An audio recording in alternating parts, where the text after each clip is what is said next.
Welcome to Introduction to Marketing chapter. This chapter is divided into 5 different sub-modules. We're going to start with meaning of marketing. Then we're going to move to difference between marketing and selling concept. Then we will cover importance of marketing and why it is important for different companies to have a marketing department. We're going to learn about objectives of marketing and then the key functions of marketing. So first, let's start with meaning of marketing. So what is marketing and how it works? We are consumers, and when you go to a superstore, whether you're buying a soap, whether you're buying a toothbrush, whether you're buying a chip bag, you might have seen that all these products are available to superstore.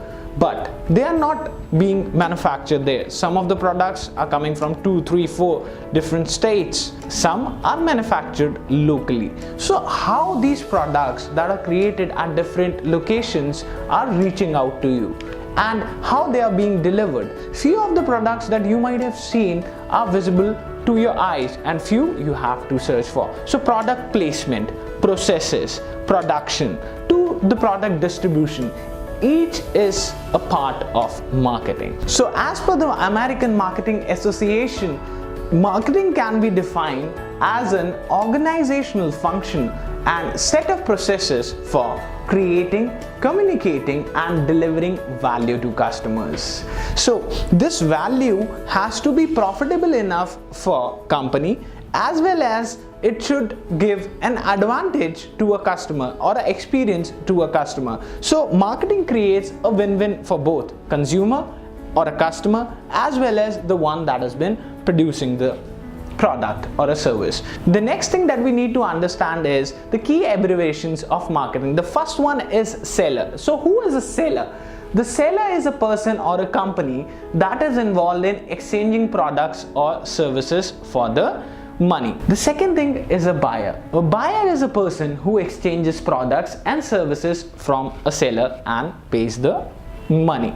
The third is a consumer. So one who actually uses the product or services is a consumer. How consumers is different from a buyer? Understand this. There could be a product that might be bought by your father or a mother. So in this case, your father or a mother is a buyer, whereas they bought that particular product for you. So you be a consumer over here. The next thing that we need to understand here is the customer. Customer is the one who takes buying decisions, who has the control, who has the right to decide what to buy and what not to buy. There could be chances where your buyer, consumer and customers are same and they could be different too.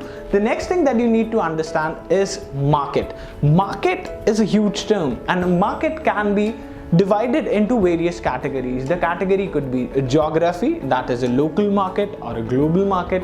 It could depend on the buyer type. When I say buyer type, it could be a regular buyer, it could be a once in a blue moon buyer, so that could change. And also the volume of transactions, whether your product is for wholesale market or whether it's for a retail. So there could be different set of people buying your product. Market basically defines the group of those focus buyers. So let's move next to understand these terms by an example. So here we're considering a case of a product that is a diaper. This product goes to a seller. The seller here is a superstore. So seller could be a person or a company, as we already know. But seller over here could be a Tesco, could be a Big Bazaar in India, could be a Reliance Fresh, More, or any of the companies. So when a person walks into a superstore and buys a product from that particular superstore, that is considered as the one who's been selling it. That's why we call it a seller. Now the next thing that is very important is who is going to consume that diaper. Of course, the baby. So baby over here is the consumer that is actually going to use that particular product. And who is a customer? As we already know, that customer is the one who takes the buying decision. So here the mother is the customer. And the third case is who is the buyer. So let's say I'm a father. I went to a superstore and bought a diaper for my kid. So I'll be the buyer over here. So this particular case clearly defines the difference between a seller, a product, a buyer, customer and a consumer. Also, there is another term called marketeer. Who is a marketeer? The marketeer is the person or a team that actually manages all these processes.